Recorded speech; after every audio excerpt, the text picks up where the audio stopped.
Hi, I'm Patrice Carroll from the City of Seattle Office of Planning and Community Development. Welcome and thank you for joining our online workshop for the 130th and 145th Station Area Planning. The information and questions in this online version are exactly the same as the September 28th Community Workshop. This workshop has two parts. First is this project overview video. It includes some background information about the project and questions on the survey. Second is the feedback survey, which is a series of questions about options for future land use and transportation improvements.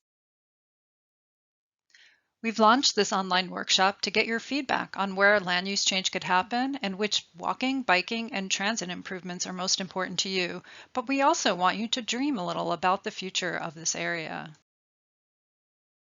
The city is planning in this area because Sound Transit is bringing new transit service to North Seattle. The Linwood Lake Extension, shown in blue and red, will add light rail stations at 145th, opening in 2024, and 130th. The Sound Transit Board will decide this November if the 130th station will open in 2024 or 2031. There's also new bus rapid transit, shown in yellow, that will begin service in 2024 along 145th Street to the new light rail station. If you have more questions about other stations or service, visit Sound Transit's website. When a new station is being planned, different agencies play different roles. This diagram illustrates the area of the station footprint. Sound Transit leads the design for new stations, and the City of Seattle partners with Sound Transit to make sure stations meet our regulations and fit well into the community. The design of the 145th station is complete, but 130th has just begun. The blocks immediately adjacent to the station area are an area of shared responsibility. In this station area, the city, Sound Transit, Metro, and WashDOT have to work closely together to make sure things like bus stops, drop-offs, and sidewalks in the immediate station area are well integrated.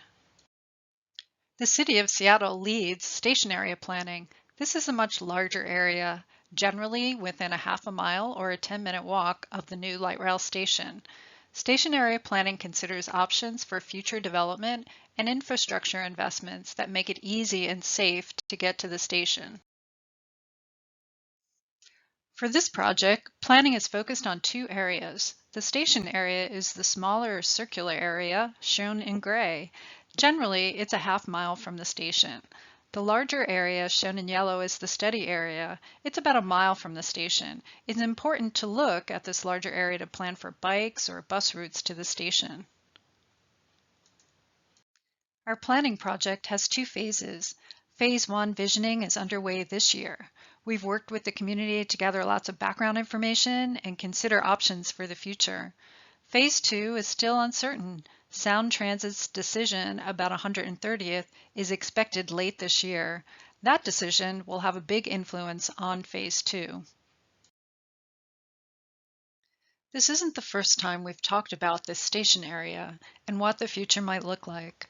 The community has been sharing their thoughts and ideas about this area for quite a while.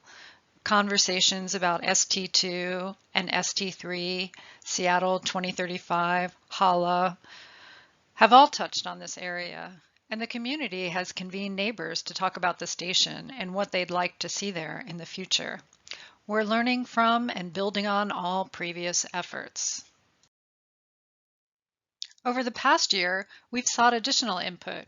We've interviewed community leaders, we held an open house and a workshop. We pushed out an online survey. We've been at community meetings, the farmers market, festivals, and other community events. Let's talk about mobility. Chris Saliba from SDOT has some background information for the mobility questions in our feedback survey. The mobility objectives for this project include identifying existing mobility challenges to access the future light rail stations, identify transportation improvements that will ensure easy and safe connections to the stations to maximize future ridership, as well as support future land use changes, identify potential funding sources, and to prioritize recommended projects and implementation actions. There are two timeframes for the mobility improvements. The first is the near-term mobility improvements, and the near term is focused on identifying transportation investments that will support people accessing the stations for when they open in 2024 and 2031.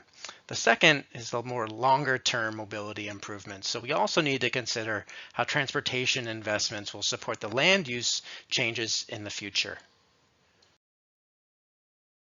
This is a heat map that reflects public comments that we heard about transportation issues that were collected from the online survey, the open house in March 2019, and other community meetings. Some of the key issues include improving the 130th overpass for walking and biking, improving walking and biking along and through the Jackson Park Golf Course, providing safe walking and biking connections along the entirety of 130th, as well as improving walking conditions on the north side of the Jackson Park Golf Course along 145th. Using information collected from public input, as well as our own technical analysis, we identified 3 opportunities to improve multimodal access to the station. These include 1, building on existing and planned bicycle facilities. Number 2, using arterials to really strengthen the connection to urban villages. And number 3, strengthen the connection on the west to the interurban trail. Our technical analysis also identified key constraints to accessing the station by walking or biking and taking transit. These include the arterial streets, I-5, the overpasses of I-5, the on and off ramps to and from I-5, Jackson Park Golf Course, other topographical and physical barriers, as well as Haller Lake. Let's talk about land use and housing. We've heard people would welcome more housing, local retail, places to gather, but they're concerned how change might impact green space and established neighborhoods. So now we want to start thinking about where change might happen. Based on what we've heard from the community, we've created 3 future scenarios. Each scenario is sketched on a base map representing the current pattern of future land use. Yellow is single family, orange is multifamily, red is a mix of residential and commercial, blue is the surrounding urban villages, Lake City, Bitter Lake, and Northgate. The base map also shows where Shoreline is encouraging mixed use near the 145th station. The base map is the same for all 3 scenarios, but the blue dashed line is different in each scenario. This represents where change would happen. Scenario number 1 is called Walkshed. It represents a vibrant, walkable, complete community where everything you need is close by. A variety of housing, shops, cafes, and gathering places are conveniently located throughout the Walkshed area. Most residents live within a safe, easy 10 to 15-minute walk of the new link stations. Scenario number 2 is called Neighborhood Corridors. Here, imagine an attractive, vibrant corridor of new development connecting Lake City, Bitter Lake, and the link stations. A variety of housing, shops, cafes line this corridor. Residents can hop on a bus, bike, or walk to the link stations. Scenario 3 is called Neighborhood Hubs. Now imagine new neighborhood hubs for the Haller Lake and Pinehurst communities. Here, auto-oriented uses have given way to a variety of compact housing, shops, cafes, and gathering places. Neighborhood greenways for walking and biking could connect these hubs to the adjacent urban villages and link stations.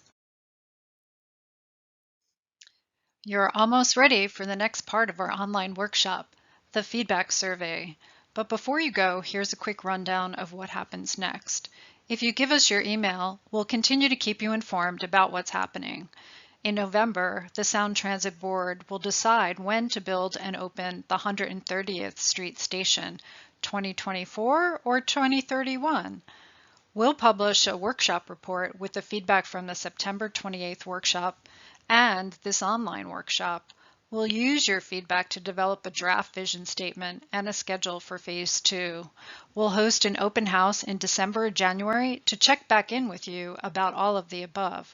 If your friends and neighbors might be interested, please share the link for this workshop. Thank you for taking time to participate in this online community workshop.